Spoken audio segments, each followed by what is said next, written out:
right, bench warmers. We are coming right off of the Avalanche Game 1 win in round 2 over the St. Louis Blues. We'll talk more about that in depth.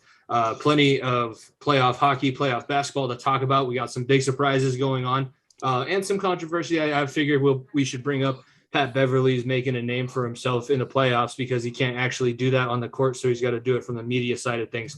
But before we get going like that, be sure, remember, follow at FEOTB Pod, where on all your social medias, and new episodes of the podcast come out Wednesdays and Fridays. So follow wherever you listen to your podcast as well. Subscribe to the YouTube channel. Nick, we got a lot of energy, a lot of buzz going because that was a hell of a playoff hockey game, but we're going to move backward and then we'll kind of do the old movie trick where we start at the end, we come back to the beginning, and then we'll circle our way back towards the end. So first of all, 4 game 7s in the span of 2 days. Oh, it was more than that. There was 4 on Sunday. Counting basketball, there was I think six or 7. I mean, the basketball ones were horrendous, so we don't have to worry about that one. Yeah. But the hockey ones were where we had 3 of the 4 were overtime winners. Yep, and New York was a come from behind. New York had 3 straight come from behind victories in elimination games to keep their season alive.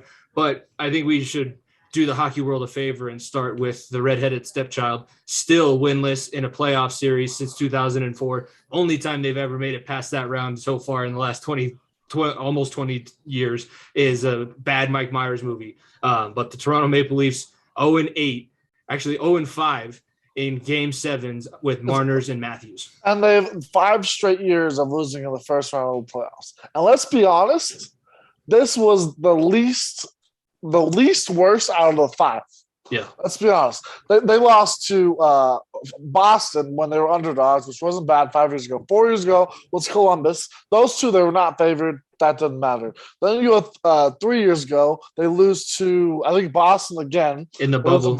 Lose to Boston in the bubble. And then you lose to Montreal last year. Mm-hmm. And now this year, you have Tampa Bay, the defending Stanley Cup champions. Look, there's a reason why every time Toronto won, I hammered the Tampa Bay Lightning to win the series money line. I hammered every game that Tampa Bay lost. I hammered. Mm-hmm. Because look, this series, we'll even count the regular season series. In 11 games between Tampa Bay and Toronto throughout the year, each game alternated who won.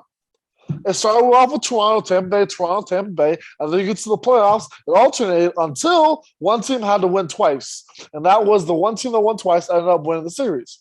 And if you tell me, and look, I'm not even going to put the blame on Toronto anymore. They got some soul searching to do. They got some other things they got to worry about. But look, I am ready to say this. Vasilevsky may be the clutchest goaltender and may have him be in the conversation for one of the greatest goaltenders of all time at the end of his career. What he does consistently throughout the playoffs, it is an automatic bet on Tampa Bay because he's between the pipes. He is that good. It is. Look, you are facing an all-world type goalie, and you are not getting production from your top guys if you're Toronto. And it's one thing leads to another, and you're sitting at home for a 5th straight year in a row, losing the first round, and 19 years, nearly 20 since winning a first round series. It's just not. And look, last year it was a complete choke. This year, you lose to a 2-time Stanley Cup champions. You can have your head held a little bit high, but it's not that high because it's still that Baron is on your head. Yeah, and Andrei Vasilevsky, especially in the postseason, he's I think 6-0 now in his last 6 closeout games in the Stanley Cup playoffs. And other than this game against Toronto, they've all been shutouts. So in the biggest moments, and that was one thing. Tampa Bay did not play well that series. You could tell Tampa looked tired. It was a different story tonight when they played Florida in round 2, but Tampa Bay did not look great in that entire series. Kucherov basically didn't show up. Stamkos had a tough time get going, and they lose Braden Point possibly for an extended period of time. So it's not by no means a perfect series from Tampa Bay, but when you have a guy like Andrei Vasilevsky in a closeout situation, so far he hasn't proven to do you any kinds of wrong in that situation. You think back last year, just in the 3 closeout games. I think it was 5-0 in round 1, 2-0 in round 2, and 1-0 against the New York Islanders in the semifinals. So that's where the strength of this Tampa Bay team lies. And yeah, I really don't know what Toronto can do. At least if you got blown out in that series, you'd be able to like excuse blowing it all up and maybe starting fresh. But right now you're kind of stuck with, we got to throw the same guys out there because they damn near got it done. And we're talking about having respect in the handshake line at the end of the game. That's a step up for this Toronto Maple Leafs franchise. It absolutely is. And if I'm being honest with you, probably about 80% of those Eastern Conference teams, Toronto beats. Mm-hmm. Every single team that lost, Toronto would have beaten. If you look at, they probably would have beaten New York. They probably would have beaten the likes of maybe the Canes if they had home ice advantage. But you face the 2-time Stanley Cup defending champions and the best goalie in hockey, do or die, Game 7. Who do I want between the pipes right now? It's Vasilevsky, and there's zero debate. There's not even a debate on who should be who's number 2. Like it's 1, 2, 3. Vasilevsky. Who you want between the pipes in the Game 7? And like I said, actually I tell you back. 1, 2, 3. 1, 2 is Vasilevsky. 3 is Ottinger. But either way, right there, Vasilevsky is just on a different world. And Toronto, you lose at home on Game 7. That's worse.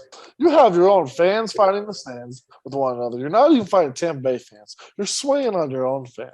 Like, come on now. There's bad, then there's really bad. Just hang your head off. Go off to the side and go switch your Maple Leafs jersey out for a Toronto Blue Jays jersey, and just be on with your day, because you are a fraudulent franchise. Fraudulent. Yeah, and speaking of Jake Ottinger, that should move us over to the nightcap of everything, the end of the first round, Dallas and Calgary in Game 7. We had 3 Game 7s take place in Canada, by the way. So for the fact that they haven't won a Stanley Cup since 1993, they had 3 huge games over the weekend. And Calgary, it was just too much. If Ottinger would have won that game for Dallas, it would have felt dirty. Calgary was by far and away the better team. Like you could have put their third line out there to start. And, I think, I don't like Jamie Benn. I don't really like anybody that plays for Dallas, but Jamie Benn and Tyler Seguin are not the same players that they have been. Pavelski was the top player on Pavelski was team. Their best player. Pavelski, I know you hate him. I like him because he played for Team USA and he wore the C for them. That was so damn long ago, people forget. But either way, the Stars team had no right to be on the same ice. It was a performance of a lifetime. Ottinger, look, good for Dallas. They have some young guys in the pipeline coming up. Ottinger now is your goaltender for the significant future. Like, you are set up for the future. You came in and outperformed yourself way past than what you thought. You pushed a team that some people are picking to go to the Cup final in Calgary to the limit until overtime in the most pivotal game. That's all you could have asked for from this team. Mm-hmm. It's going to be different. I think Jacob Markstrom kind of got outshined a little bit because of Ottinger's performance, but Calgary had a huge goaltending performance in the first series, and that's why they were in that situation. You finally got a goal in a Game 7 from Matthew Tkachuk. That was his first career Game 7 goal in the playoffs. So Daryl Sutter also with Brady in the stands, and his daddy. That was cool. That was that. But Daryl Sutter now 8-3 in Game 7s in Calgary. Though it was not as pretty as you might have thought, this Battle of Alberta in the second round gets a little bit interesting now, because for as stifled as the Calgary offense was in that first round series, I don't see the Edmonton Oilers defense shutting them down the way the Dallas Stars did. The Stars had a perfect game plan. They did exactly what they needed to, made it dirty, and tried to keep it as close as possible. Towards the end, it was too much for them because you gave up 75 or whatever shots on goal that it was, and Jake Ottinger just couldn't do it anymore. But they got the job done. That's all you can say right now. They're going to have to prove it in round 2. And honestly, if you're an Edmonton Oilers fan, this is the exact matchup that I wanted to see. I did not want to see Jake Ottinger and the Dallas Stars, because that's the same exact style of play that Edmonton has gotten swept out of the playoffs the last 2 seasons with. I would lie and say that Ottinger would not have been able to keep up with that. If there's one team that can match the physicality and punish McDavid and Draisaitl for 60 minutes, it's going to be Calgary. Dallas would have had Ottinger just play his ass off, but that would have only lasted 1 or 2 games. He probably would have smoked for one, and probably the last one, probably an OT winner from Calgary, and then or some from Edmonton. They'd be moving on to the Western Conference Finals. I think Edmonton. I'm straight up saying this is a Calgary series to lose. You have far more talent. Johnny Hockey is on one right now. You have a great back line for you that has been hitting on all cylinders, picking up points from you. And this team, man, Calgary scares me because Markstrom is a guy that, first of all, is ridiculous. Vancouver got rid of his ass 2 years ago and just let him walk. But Calgary is a team that has a great young goaltender in the back and has so much firepower that it's going to be able to match McDavid. McDavid had to win Game 7 by himself. Let's be honest here. He did that. If McDavid is not on that roster, they get swept by the LA Kings. He did everything, and I mean everything, for that team to win a Game 7. It's not like Edmonton said, well, we were just a far better team. You probably played the worst team left in the playoffs by far and away in the LA Kings. I'm giving Nashville more credit, even though because they didn't have Saros, but by far and away the worst team in the playoffs, and you come out and they force a Game 7 on your ass with Johnny Quick, who is 10 years past his prime, no Drew Doughty, Andre Kopitar playing on half a leg. Are you kidding me? No. Yeah. This is Calgary night and day. I think they run through these fools, and it's going to be embarrassing. It's going to be embarrassing, in my opinion. I don't know if either team is going to have the confidence to make it embarrassing. Neither team should have confidence in this series. Neither team looked good in the opening round. Both teams struggled 5-on-5, and the power play wasn't there as much as it had been in the first round for both teams. So looking at the Oilers, playing the LA Kings the way that you did sucked. And thank God you had McJesus on your side, because if he doesn't dangle through 4 guys and put in, that last goal, you're not sitting in this situation. But I wouldn't say that if I'm on Calgary's side of things, especially with this being a rivalry, being an in-province rivalry, however you say it in Canada, this is going to be a lot closer. I think this series, honestly, is going to go 7. I'm excited to see what Game 1 looks like. That's kind of going to be the measuring stick from then on. But you got to remember, LA will drop gloves with somebody. It'll be the first 5 minutes. Yeah, those teams do not like each other at all. I'm glad we're going to be able to see this, and this is going to be Edmonton's chance to step up, because you're right. Physicality-wise, Calgary owns them in that regard. They have wise also. Markstrom is for Mike Smith. You better hope Mike Smith is playing the best hockey of his life, because the amount of offensive onslaught that Calgary has put on, especially on a goalie that probably would have outperformed Mike Smith. If you let Calgary do what they did against Dallas, you're in there for a long series. Yeah, and then on the Oilers side of things, I don't want to sniff past the fact that LA, with Deneau now in as their second line center, they have some young prospects coming up. LA is not going to be this way for very long. I do want to give a shout out. It was Dustin Brown's final game, and he put out a tweet with one of the pictures from him holding the cup. And one of the times that the Kings won, I think they won 2 in the span of 3 years back in the mid 2010s. So LA outperformed what they should have, but moving forward, the Kings are going to be, especially in the Pacific Division, that I don't think is as strong as the Central. I mean, we know that it's not as strong as the Central. They're going to be up in the playoff picture moving forward, because teams like Vegas, teams like Edmonton after this season, Calgary, those teams are going to start moving down, and we're going to start seeing things level out. And I would choose LA. It's very recent, but LA does have a championship pedigree. Yeah, I mean, look, they have the pedigree, and they have a great pipeline, like I was saying. And look, it's a team that's similar, to my opinion, to Dallas. Dallas did not come in thinking they were going to win the series, and neither did LA. They said, you know what, let's push these guys to their limit. Let's see what we can do. Let's have Johnny Quick stand on his ass and just get the best out of our guys, and let Dustin Brown go out on a high note. That's exactly what they did. No one expected them to win the series. No one expected them to get past 5 games. They thought McDavid this, McDavid that, McDavid this, McDavid that, Draisaitl this, Draisaitl that. And for the most part, it was the Kings matching their intensity on the defensive end. The final score on total of 7 games was 14-13. It was literally decided by 1 game.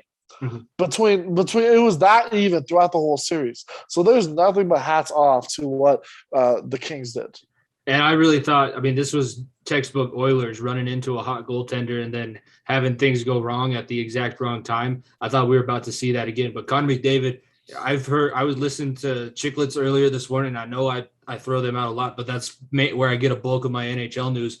That's being considered among some of the best Game 7 performances in NHL history. Not only just with the 2 points that he had on the scorebook, but he was walking guys on the blue line. He was the one pushing the pace. And in the years past, when Edmonton has been swept out of the playoffs, we always go, well, McDavid just disappears in the big games. When he has to make a play, he doesn't.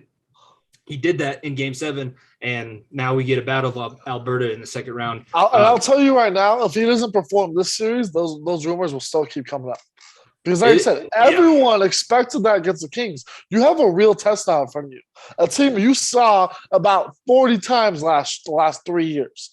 You've played the last 2-3 years 40 times. This series is personal. And McDavid, if you are as good as everyone says and as good as I think you are, you will be the best player on the ice and make sure your team can come out of this series and move on to the Western Conference Final, a thing that Edmonton hasn't done in a very long time. Yeah. And also, a little piece of news before we're not going to break down. We'll give our predictions for that series a little bit later on before we get to basketball. But Leon Draisaitl not going to be 100%. He was favoring one of his ankles.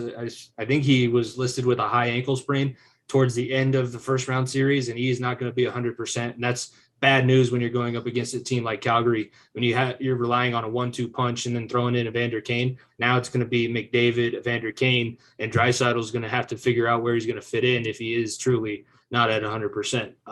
On the Eastern side, we'll finish up with the 2 Game 7s that we haven't talked about yet. Carolina takes care of Boston. That one, it was a true home ice advantage. That's what it came down to, because the road team did not win a single game in this series.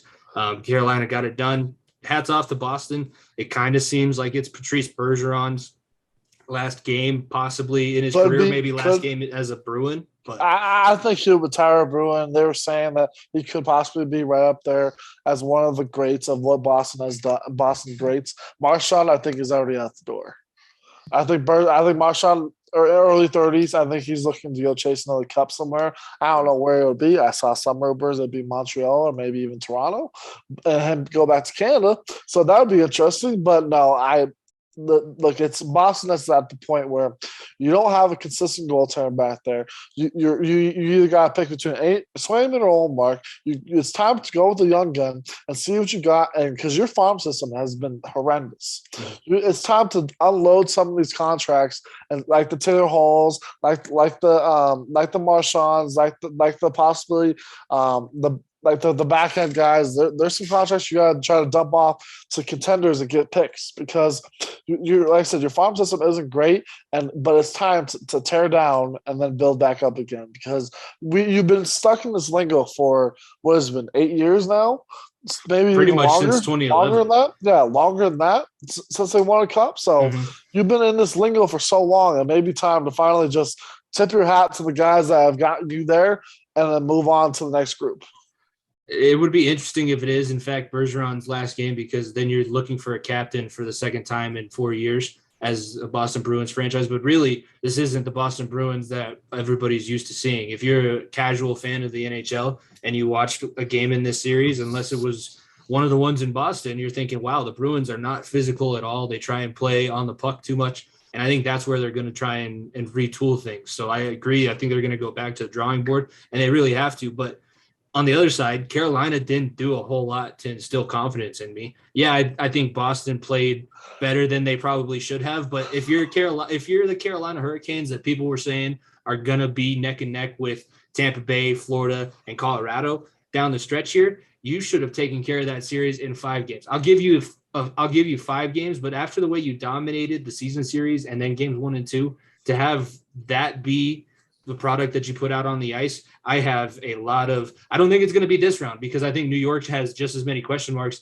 as Carolina does, but the Hurricanes don't look like a top team in the Eastern Conference right now. The problem they're going to run into is at some point they're not going to be the home team in the series. Mm-hmm. You're not going to get 4 games at home. You're going to win the 2 at home, but are you going to be in an 0-2 hole, or are you going to win one on the road? It's going to be find out if this team is a road dog or not, because there's no doubt about their home ice advantage and what they got going down there in Carolina. Like they are very, very good at home. Man, if this team cannot win a road game, I don't know what the series, or I think they may have home ice against New York. I'm not positive though. So you'll win game 1. I'm almost guaranteeing it. But you may hold 1 too. But Shesterkin at some point is going to wake up, and he'll be like the way he was all season long. Yeah, like you're going to have to win road games at some point if you're going to want to be a reliable team in the playoffs. Yeah, and then now speaking of New York, it's first time in NHL. That series. Yeah. They should have lost that series. They should have. First time in NHL history that a team has come back in 3 straight elimination games, not only to come back in and push it to overtime, but win the series. And now the Rangers move on into the second round playing the Carolina Hurricanes, but it was bad. And in that game, game 7 against Pittsburgh, they got every single break and every single call go their way. And it was still an overtime 4-3 victory.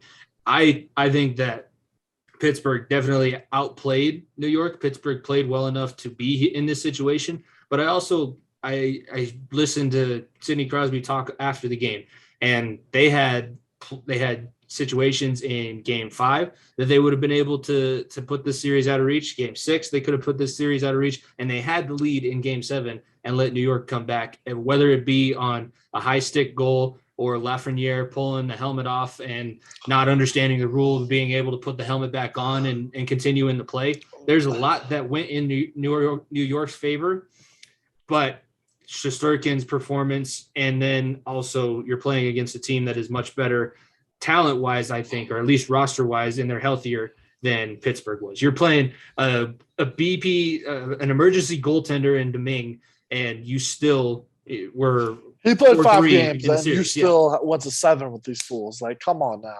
Like this Rangers team, I know you picked them in your cup final, but to me, they're a bunch of frauds. Yep. I think, look, that rule, I was seeing things that, well, he could have picked up his helmet. Then again, you look at the replay, and the helmet strap was still put on, and a guy with gloves is not just going to sit there, let me take my gloves off and put the helmet on. Same situation. It's not like – look, and I saw people saying, well, in Europe, that's that rule forever. It's ridiculous. If it's a goaltender, you stop play. If it's a regular guy on the ice and an inadvertent / possible a guy taking your helmet off, you don't let that go. Like look, New York needed a lot to win the series. They needed a lot. And if you're telling me that this team that could barely hold a jock to Pittsburgh for most of their games until literally the last 10 minutes of games, like it can go into Carolina and beat them? No. That's just not going to happen, in my opinion. Carolina is just far more better disciplined and far better just in putting teams away. You look at their games at home. 2-goal games, 3-goal games. It's not no overtime BS like you do every single game. Like it ain't no fucking around. Like they come in with a vengeance at home. It's going to be dependent on if they can win one in MSG, but I think they can roll through this team because New York, the Blue Jackets over there. Like I don't trust them. All right, I've made you wait long enough. Now we can start talking about second round series. Colorado, St. Louis. Colorado gets 2-1 victory in overtime. Game 1, Josh Manson with the overtime winner, and Val Nichushkin with the other goal for Colorado. It was 3-2, actually, 3-2. So I don't know. It's late. I'm pulling it up right now. This game could have been 7-2. It could have been 8-2. It could have been a lot of things. If it, look, the game started off with an inadvertent just play that Kale McCarr hasn't made since he was a rookie. So that one I'm letting wash by because I wasn't even stressed about that. It was a hell of a play by O'Reilly, and Kemper just got beat glove side, and there was not much you could do about that. It was a great defensive play. Okay, then you get to the second period where you're just dominating the whole ice. I'm talking about things off the post. This team had so many damn opportunities to put one in the back of that. They couldn't. Does it worry me? Yes. But does it also tell me how good Bennington is? Yes. I know how good Bennington is. I fucking hate his ass. No. Stop, Jimmy. No, this guy won a Stanley Cup. Lucky. This guy won a Stanley Cup. Luckily won a Stanley Cup. On that Stanley Cup run. Either way, he won a Stanley Cup. So that's all that most guys in the league, starting goaltender on most overrated Conn Smythe of all time. I don't care. Guy has won a Stanley Cup. There's zero argument about that. The dude is a very good goaltender, above average most of the league, Jimmy, and you can't deny that. And he played probably his best game of the series that he'll have. There's zero doubt about that. He stood on his ass, but the Avs also missed their opportunities. It wasn't just that Bennington came out and dominated. The Avs had EJ's goal where it came off the back end of the stick. Had the four or five pipes or posts that helped him out. You have the Landy goal in front. There's multiple chances this team had. Bennington got saved by a lot of them, but the confidence he has is undeniable. He's a very good goaltender. He's not one of the best, but he is a very good goaltender. He is a shit attitude, but he's a Stanley Cup winner for a reason, and he knows how to get to 16 wins. So that's why I'm like this. Look, it's going to take a lot to beat this guy. I know we can because I saw it tonight, and I know some of those bounces will bounce the other way and in. But it's important to get to him early because you cannot run into a Ryan O'Reilly situation like we did this game and give up a goal with a bad turnover and your own end, and the depth that St. Louis has, and have them just go up 1-0 like that. Because with teams coming down 1-0, it's not easy. Yes, we're a very good team, but it's not that easy. I don't think that Jordan Binnington's going to finish the series in net. I think that we're going to get to him. We're going to figure him out. He proved, though the fact that this game wasn't 8-1 or 8-2 or whatever you want to call it, that's in and of itself something that we could talk about. Sam Girard, Josh Manson, and Val Nichushkin were the 3 goals for the Avalanche tonight. So they played well, and the fact that they overcame their flash of the 2021 Colorado Avalanche where they gave up the game-tying goal at the end of the power play to push it into overtime, I am encouraged by what I saw. I don't need it to all be pretty. I know that you need to win some games gritty, and I'm fine with that. I am not going to give Jordan Binnington credit for tonight. It was not him that kept this game close. It was not. It was the Colorado Avalanche getting the bad luck of the draw, and St. Louis ended up having 2 good plays. And St. Louis has talent in their front 9 forwards. They do have talent. Is it anywhere near the talent that the Colorado Avalanche have, even on their second or third defensive pairing? Is very evident tonight. No, you don't. It's not unless the Avalanche make a terrible change on a power play, or they have something where the puck just bounces and Cale Makar has a brain fart. You are not anywhere close to touching this team. So talent-wise, I'm fine with that. This is going to be the biggest mental test of the playoffs for the Colorado Avalanche. I said it. I said it last week. I said it. Whoever we play in this round, it'll be the biggest test we'll have, unless we play Tampa in the Cup final, which there's a long ways to go there. It's the biggest test we'd have. Because I think between Calgary and Edmonton, if we get past St. Louis, we can run through both those guys. But it's the biggest test we have because of the history, because of everything, that the rivalry between these two teams, and that St. Louis is the last Cup winner besides Tampa Bay. People forget. So it's this team has championship pedigree, top to bottom. It's not going to be easy. And look. It's what I've been saying about NBA and NHL playoffs. You take it 2 games at a time. Take care of business at home. Then you go into St. Louis and you hope to get 1. That's the important thing. You don't go in with the mindset, we got to win both. You take care of business at home. You go in the mindset of St. Louis saying, I want to win 1. You win 1, you come back home as you finish that shit. That's how you got to think about it. I didn't think we were going to sweep Nashville. I sure as hell know we're not going to sweep these guys because they're a far better team than Nashville. So you got to go in the mindset saying we take care of business at home, and then we go on the road, win a game, and then go from there. That's how you have to do it. Game 2 is just as big as game 1 because you come in, you set the tone saying we're not going to be pushed around. You come in, you get to Bennington quickly, and then you Going to St. Louis, the mindset is like, fuck you, we're going to get one here. We're going to take care of our business. You may get lucky one night. You may get some goals here and there. You may get to Kemper one night. But I guarantee you, we'll take one and we'll take you back home to game 5 where you're going to be packing your shit and you're not calling back for our game 6.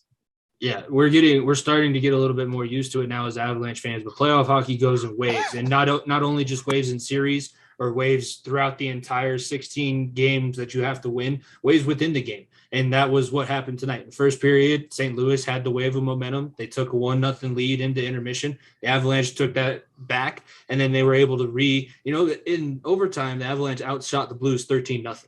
The Blues did not have a single shot on goal in overtime. So when the Avalanche want to, or when they're in their wave, they are absolutely cutting through the Blues like a knife through butter. I'm still saying this series is probably going to go 6. I think that they're going to finish it in 6.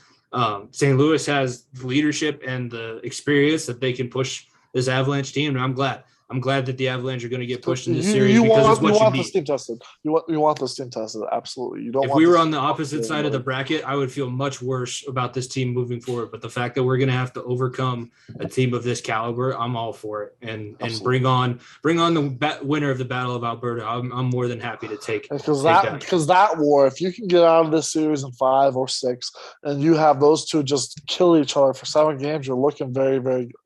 Yeah. So then the other series that has a game played already, Tampa Bay and Florida. Florida did not look good tonight.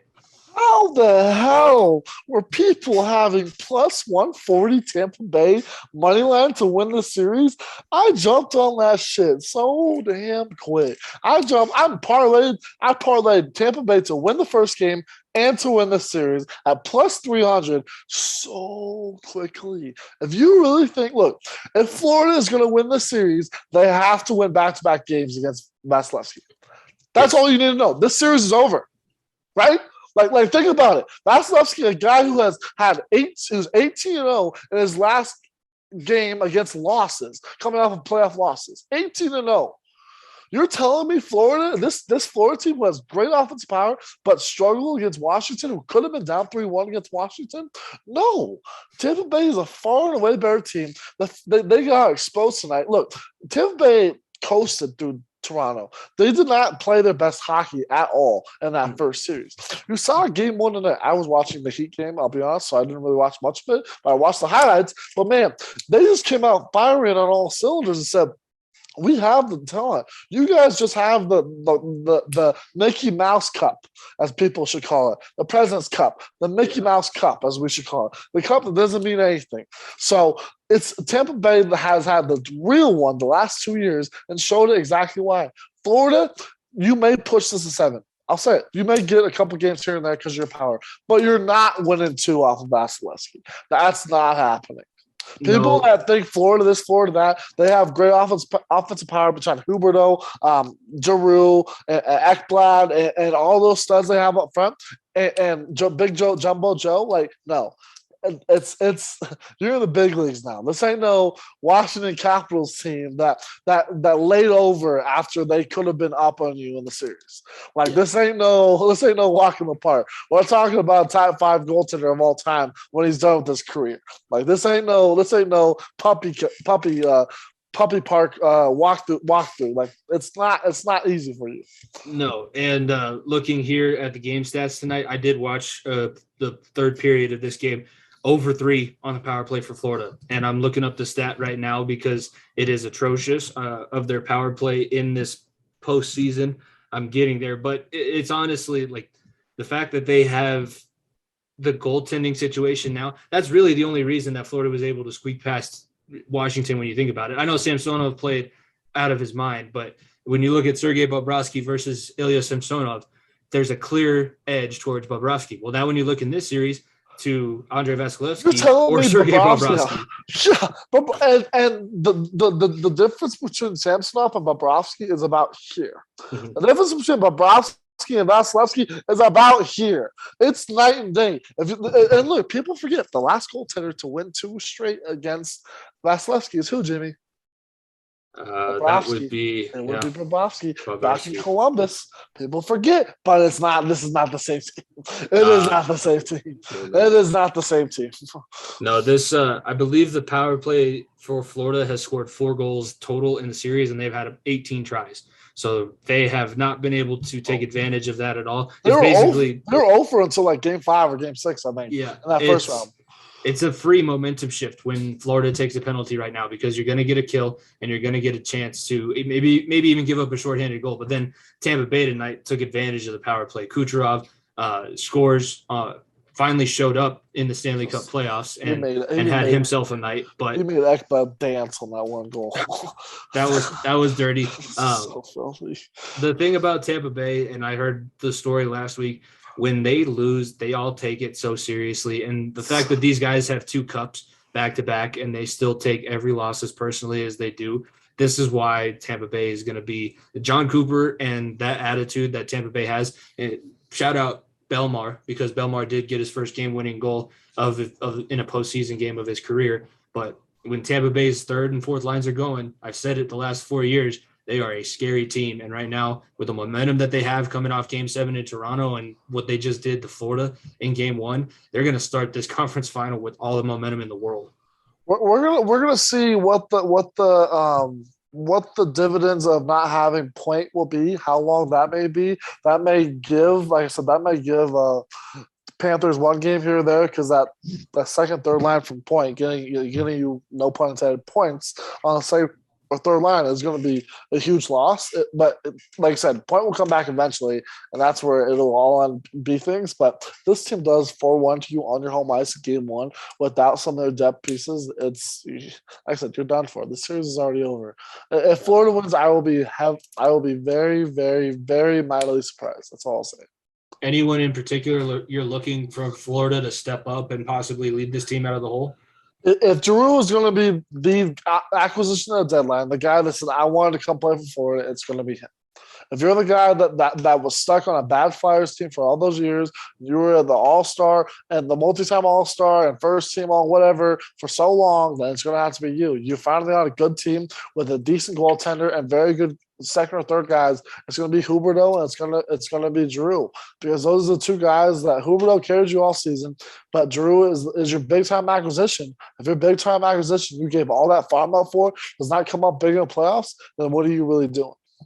Yeah, I don't see any kind of leadership like I do when I watch Tampa Bay play. When I watch Florida play, it's a lot of talent. That's why they were able to win so many games in comeback fashion. But I don't see a tried and true leader. Like when the Avalanche play, Landeskog is out there. Everybody has a similar mindset. When the Blues play, O'Reilly's out there. Everybody has a similar mindset. Stamkos, McDavid, Johnny Gaudreau. Every other team in this playoffs has a guy like that right now, and Florida is lacking in that area. Yeah, very much so. Very much so. Yeah. The other side in the East that'll start tonight as you guys are listening to it, Carolina and New York. It'll be Game 1 from Raleigh in the Raleigh Dome.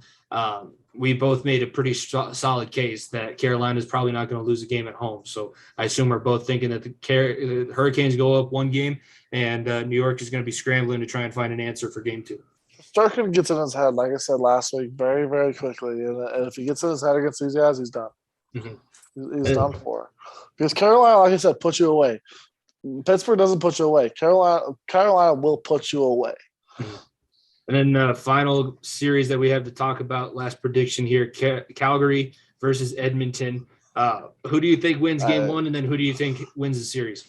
I'm riding Calgary. I think it goes 7. I do think it goes 7, but I'm still riding Calgary until proven otherwise, because I still think that Edmonton is so bad on the blue line.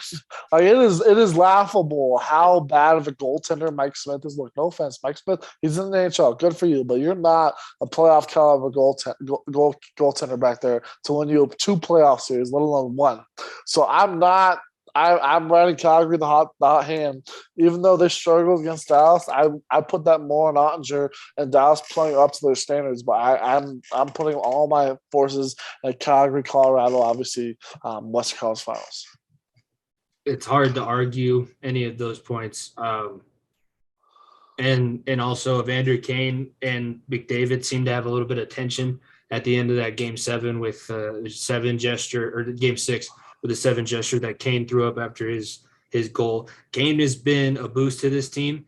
I don't know if it's going to be enough for Edmonton to get past and make themselves into the conference final again. So I think that it's probably going to be, I honestly could see this one ending in 5 because Edmonton gets down after they're not able to get a win in Calgary. And we might be heading back, they might win game 4, kind of like how Montreal did in the finals of last year, where you get blown out games 1 and 2, you salvage your pride game 3, and then, or 4 or 5, games 1, 2, 3, salvage your pride in game 4, and then get beaten game 5 on the other team's ice. It's not going to be a Cinderella story of a season for Edmonton at all. Nope. Especially Draisaitl injury, no. Especially Draisaitl banged up, no. Vander Kane is not one of the top 2 guys. He's a good second or third line player, but he's not a second line on a contending team. That's all I'll say. McDavid is good enough to be the first, second, third, fourth, and the fifth line options on this team, but at some point, teams just will body him and just make everyone else beat you because that's all you have to do. Yeah. So far through the playoffs, who's your Conn Smythe winner? Sorry, say that again. Who's your Conn Smythe so far? It's gonna be Cale Makar. It's gonna be Cale. It's either Cale or it'll be Vasilevsky. I'll say it right now. If Colorado, if we win like we are both hoping, it'll be Cale. If Tampa Bay wins it all, it'll be Vasilevsky. That's plain and simple. The Conn Smythe trophy should never be given to a team that's not in the Cup final, and I think it'll be us versus Tampa Bay in the end. So it's going to come down to who wins the series, and I think if Cale Makar can get past Vasilevsky for more than a couple times, it'll be him. Makar did end up putting on another point, so he's got 11 in 5 games, most by a defenseman in NHL history, and he's only 23. So just got to keep that in mind. So far for me, I think it's going to be one of the goaltenders, and take your pick of one of the hot goaltenders right now. I think it could be Markstrom. I think it could be Vasilevsky. Cale's obviously one, but I don't want to throw out the same name as you. But yeah, if the Avalanche are in the final, Cale's going to have pretty much, it's going to be him right up until the end of it. And if somebody else has a monster series. Or Mac will be right in the conversation also. I don't think he skates as fast as he can up until the playoffs because he's getting up to 24 miles an hour in 2 strides right now. It's kind of insane. It's kind of unfair. He needs to register for license plates because that's not safe for him to be out there with other human beings. No. Kyrou won the speed competition, and Kyrou's standing still, skating next to McKinnon. It's cute. I'm glad you got that award, Kyrou. It's cute. It's really cute.